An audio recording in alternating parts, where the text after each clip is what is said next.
डाकिया का क्या काम है? चिट्ठी पत्र देना, लोगों की खुशखबरी बुरी खबर सब सुनाना, किसी के ऑफिशियल काम के रजिस्टर फाइल देना, है कि नहीं, पार्सल देना। ऐसे वहां से बेटा कमाता है, यहाँ मम्मी पापा को भेजता है, मम्मी पापा यहाँ पार्सल गिनते हैं, बेटा का आज सैलरी आई 2000 रुपए 4000 रुपए भेजते हैं कि नहीं। तो डाकिया का ऐसे काम है, मैंने संदेश को भेजना। ऐसे ही रामधारी सिंह दिनकर जी की कविता है भगवान के डाकिए। तो एक लाइन में पढ़ूंगा, उसके बाद आप बोलोगे, ठीक है? पक्षी और बादल, ये भगवान के डाकिए हैं, जो एक महादेश से दूसरे महादेश को जाते हैं, हम तो समझ नहीं पाते हैं, मगर उनकी लाई चिट्ठियां पेड़ पौधे पानी और पहाड़ बाँचते हैं। कौन बाँचते हैं? पेड़ पौधे पानी और पहाड़ बाँचते हैं।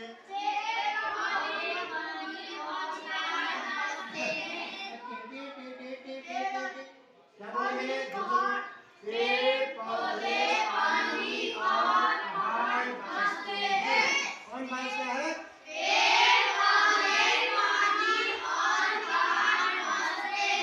हाँ, शाबाश। आगे सुनो, हम तो केवल यह आंकते हैं कि एक देश की धरती दूसरे देश को सुगंध भेजती है, और वह सौरभ हवा में तैरते हुए पक्षियों की पंखों पर तिरता है, और एक देश का भाग दूसरे देश में पानी बनकर गिरता है। अब सबसे पहले आ जाते हैं हम पेड़ पौधे पानी और पहाड़, ये भगवान के डाकिए। भगवान के डाकिए चिड़िया भी है, पर हम पहले पेड़ की बात करते हैं। तो पेड़ क्या है भगवान का डाकिया? फूल उगे। अब ध्यान देना बेटा, डाकिया कैसे काम करता है? चिट्ठी आई अनोर के बड़गुना में, तो डाकिया तुम्हारे घर घर बांटने आता है कि नहीं आता? अच्छी चिट्ठी हो चाहे बुरी चिट्ठी हो। ऐसे पेड़ क्या होता है, जब बड़ा होता है तो उसमें फूल आते हैं। अब वो फूल की पहले तो खुशबू बांटेगा, कहाँ तक बांटेगा? जहां तक उसका जंगल का एरिया होगा।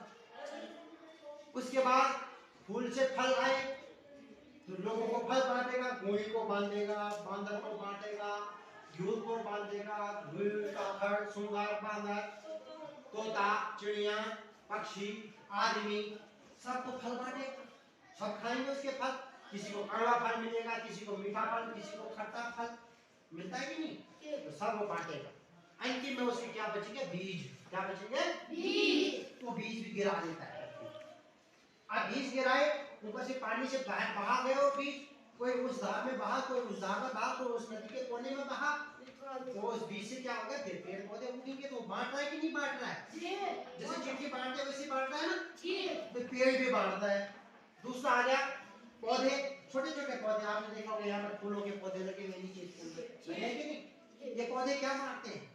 मुस्कान बांटते हैं। जैसे वो खिलते हैं, कितना खुश हो जाते हैं पौधे, हरे भरे पत्ते हैं, हिल रहे जैसे झोंके से दाम बोलते हैं, हवा के झोंके से संदेशे आते हैं, हम तड़पाते हैं, चिट्ठी आती है, लिखो कब आओगे, घर कब आओगे, कि तुम मिले घर सुना सुना लगता है।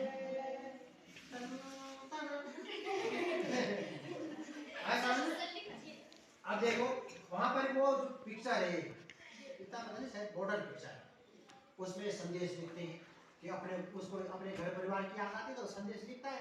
वो बात में कोई बोलता है उड़ने वाली हवा बता, तो हवा से पूछता हूँ कि मेरे घर का क्या हालचाल है, पूछता है कि मेरे गांव का पीपल का पेड़ का क्या हालचाल है, मेरी बूढ़ी अम्मा है उसकी कैसे हालचाल है, हमारी जिस गली में हम खेलते थे कूदते थे नाचते थे नगरी मारते थे क्रिकेट वॉलीबॉल खेलते थे, कैसा है वहाँ, पूछता है वो भी एक चिट्ठी लिख रहा है ना।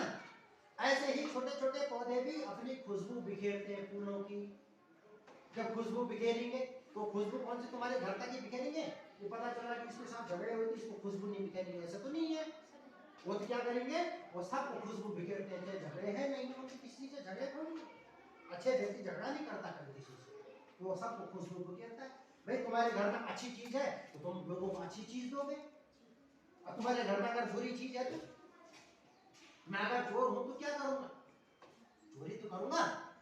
और मैं अगर पढ़ा लिखा डॉक्टर हूं तो क्या करूंगा, इलाज करूंगा, वेरी गुड। मैं अगर मास्टर हूं तो क्या करूंगा, हाँ। तो जो बुरा व्यक्ति होता है वो बुरा करता है, और जो अच्छा व्यक्ति होगा वो क्या करेगा, अच्छा करेगा। तो ऐसे ही ये जो फूल है ये अच्छे हैं, तो ये क्या करते हैं, खुशबू फैलाते हैं पूरी चारों दिशाओं में। आगे पानी, पानी बहुत बड़ी बात है। पानी, बिना पानी जल ही जीवन है बोलते हैं, जल की तो बड़ी जरूरत है। अगर जल नहीं रहेगा तो जीवन ही नहीं रहेगा, बोलते जल ही जीवन है। इसलिए जल दिवस, पृथ्वी दिवस मनाया जाता है, योगा दिवस मनाया जाता है। मनाते कि नहीं मनाते? तो जल से क्या होगा, जल भी चिट्ठी बांटता है। आपने देखा होगा हिमालय में एक एक बूंद पानी गिरा, वो बूंद पानी बन के धारा बनता है, छोटा सा धारा। धीरे धीरे वो धारा नीचे को बह के आई, वो नंदा नदी, वो नंदा देवी पर्वत है, वहां से एक धारा पतली सी धारा बूंद बूंद करके बही। धीरे धीरे वो नीचे आते आते कहां तक, कैलवा विनायक तक आते आते थोड़ी सी मोटी धारा हो गई, वहां पर फिर आप आराम से पानी पी लेते हैं। फिर वो नीचे नीचे आते आते ये सीधे सीधे ऊपर कहां तक, गढ़पुना, गढ़पुना तक आते आते इतनी मोटी धारा हो जाती है, फिर वो गधेरा बन जाता है। धीरे धीरे नीचे देखो ये मंदाकिनी जो नदी है कितनी मोटी हो गई, इतनी मोटी नदी। घाट पे जाओगे तो और मोटी नदी, उसके आगे अलकनंदा नदी मिल जाती है तो बहुत मोटी बन जाती है। फिर तो पिंडर वाली नदी भी मिल जाती है तो और मोटी, हरिद्वार में जाके वो आधा किलोमीटर चौड़ी हो जाती है। अब हरिद्वार से आगे इलाहाबाद जाएंगे, वहां 1 किलोमीटर चौड़ी हो जाती है, गहरी भी हो जाती है बहुत। फिर कलकत्ता जाएंगे, वहां से गंगा सागर जाएंगे, गंगा सागर में समुद्र बन जाता है। अब सोचो उस हिमालय की बेटियां पाठ था ना आपका, उसमें भी यही कहा है कि एक छोटी सी नदी पहले बेटी का रूप बनती है, फिर छोटी बच्ची बनती है, धीरे धीरे धीरे धीरे बड़ी बड़ी विशाल हो जाती है। जैसे हम हमारी बेटियां हैं, पहले छोटी चुन्नी मुन्नी थी, धीरे धीरे आज बड़ी बड़ी होती जा रही है। यही बेटियां में नया भविष्य का निर्माण करेंगी, है ना मनोहर? तुम्हें क्या करेगा यार, ऐसे कुछ बात तो नहीं चाहिए कॉपी को। हाँ अच्छा बच्चे की तरह रहो। आगे तो कह रहे हैं कि पानी के ऐसा ही होता है, दागी की तरह काम करता है, लोगों की प्यास बुझाने जगह जगह जाता है। कहाँ कहाँ से हिमालय पर्वत से हमारे घर घर तक आ रहा है, नीचे हरिद्वार पूरे भारत देश पर जा रहा है। क्यों पानी, अब वो पानी क्या कर रहा है, आगे से भाप बन जा रहा है। क्या क्या हो जा रहा है, भाप बन जाता है, वाष्पित हो जाता है, वाष्पित होकर आकाश में जाता है। आकाश से पता चला कि घाट का पानी वहां से भाप बना, और वो बादल आके हमारे सीधे के ऊपर कमल के ऊपर आ गए, यहाँ बरसा दिया। हो सकता है कमल का पानी भाप बना और यहाँ से हवा में उड़ के गया हरिद्वार, देहरादून, दिल्ली, मुंबई, यहाँ का पानी वहां बरसा दिया, तो है वो भी। अगला कह रहे पहाड़, पेड़, पानी और पहाड़ ये सब बांटते हैं भगवान की चिट्ठी, ये सब बांटते हैं। तो कह रहे हैं पहाड़ भी, पहाड़ किस तरह से बीजों को उगा के, फलों को उगा के, घास को उगा के लोगों को जीवन निर्माण करते हैं, लोगों को जीवन देते हैं, सुख देते हैं, आनंद देते हैं, प्रसन्नता देते हैं। अब तुम्हारे पाठ में शुरू में क्या लिखा है, पक्षी और बादल ये दो भगवान के डाकिए हैं, दो डाकिए मूल रूप से, एक पक्षी एक बादल। मैंने आपको बताया था पहला वस्तु बड़ी तो सबसे पहले नारद जी डाकिया बने, समझ में आ गया?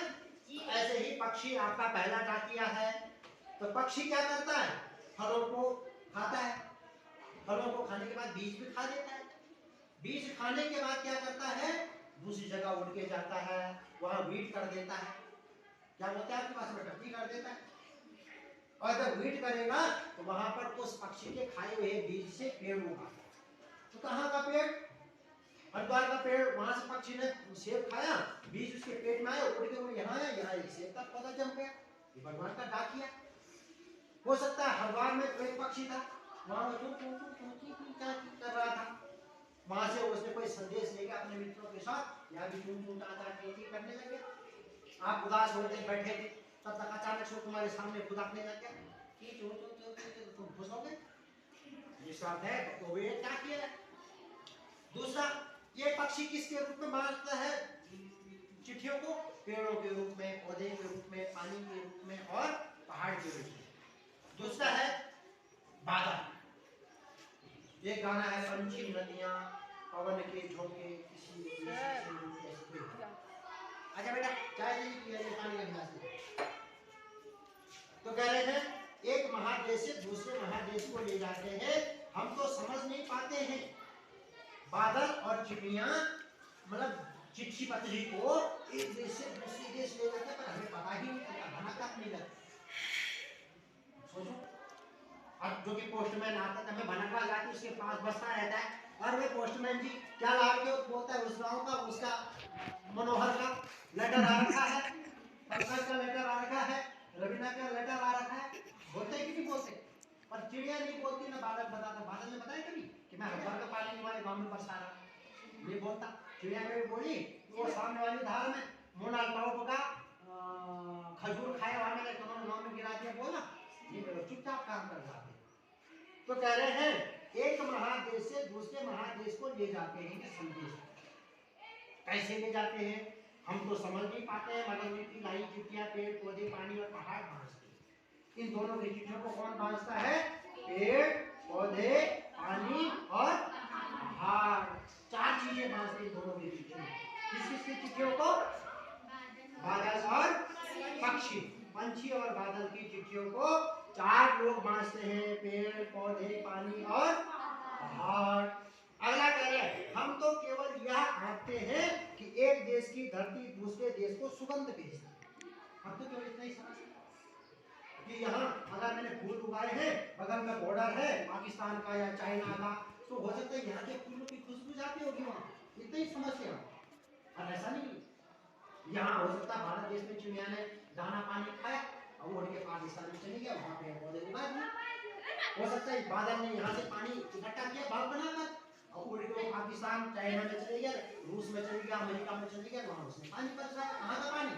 आपके हिमालय का पानी, है ना? पर हम क्या समझते हैं कि वो सुगंध बेचता होगा, बस पानी कुछ नहीं। और बेचते तो बहुत कुछ है, जैसे वर्तमान समय मनुष्य है, बहुत बड़े टाकिया बन गया मनुष्य। आप तो टाकिए की जाने की जरूरत ही नहीं, ऐसे बटन दबाओ टी वहाँ मिसाइल चली जाती टाकिए के रूप में। आतंकवाद देखो आजकल आतंकवादी क्या कर रहे हैं बॉर्डर पे, वो इधर से निशाना लगा रहे, वो वहाँ चिट्ठी पहुँचानी है, और यहाँ से तरफ गोली मार दे रहे। आज मर गए, बेकार काम कर रहे हैं, लोगों का नुकसान कर रहे हैं। तो कह रहे हैं ये एक दूसरे देश को सुगंध भेजती है और वह सौरभ हवा में तैरते हुए, मतलब हवा में तैरते हुए पक्षियों की पंखों पर फिरता है। बात सही है, जैसे हम वो ऊपर फूलों की घाटी से आते हैं ना, फूलों की घाटी से आते थे, हमारे शरीर पे पूरे खुशबू चिपक जाती है। अच्छा हम गाँव में आते लोग बताए तुमने सेंट छिड़क रखा है, खुशबू आने के लिए। ऊपर हम जाते हैं, वो जटामासी पौधा है, जटामासी का पौधा है, उसको हम पकड़ते हैं हाथ से पकड़ने के बाद दिन भर हमारे शरीर में खुशबू आती रहती। लोग बोलते हैं कहाँ से है, उन्हें खुशबू पका दी, कहाँ से खुशबू?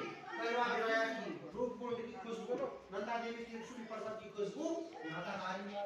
तो वे कहते हैं कि बस हम समझ रहे थे कि केवल पक्षियों के पंखों पर भारत देश की खुशबू पाकिस्तान जा रही है, पाकिस्तान की खुशबू यहाँ आ रही है, और ऐसा नहीं है। आगे करें और एक देश का भाग दूसरे देश से पानी बंद कर दिया, हम जो नहीं समझते एक देश का भाग दूसरे देश से पानी में गिरता है, ऐसा नहीं है। वो कुछ यहाँ से अगर भाग जाएगा दूसरे देश में, वहाँ की प्यासी धरती को प्यास से बुझा देता है। प्यास लगती है ना, ऐसे ही धरती को प्यास लगती है, धरती भी पुकार के बाद पानी दे दिया है, क्या है दिया है। ऐसे ही धरती कहीं पर बंजर हो रखी है, वहाँ पर घास फूस कुछ नहीं होता है, धरती पक्षियों को बोलती है यहाँ पर कुछ बगीचा बनाना है, घास उगानी है मेरे को। पक्षी क्या करते हैं, जगह से फल उठाकर उनके बीजों को वहाँ पर फेंक देते हैं, वहाँ पर गिरा देते हैं, वहाँ क्या होता है बंजर जमीन आबाद हो जाती है। ये भगवान के कार्य है, ऐसे आपको भी अच्छा करना चाहिए। जैसे चिड़िया और बादल लोगों की प्यास को बुझाते हैं।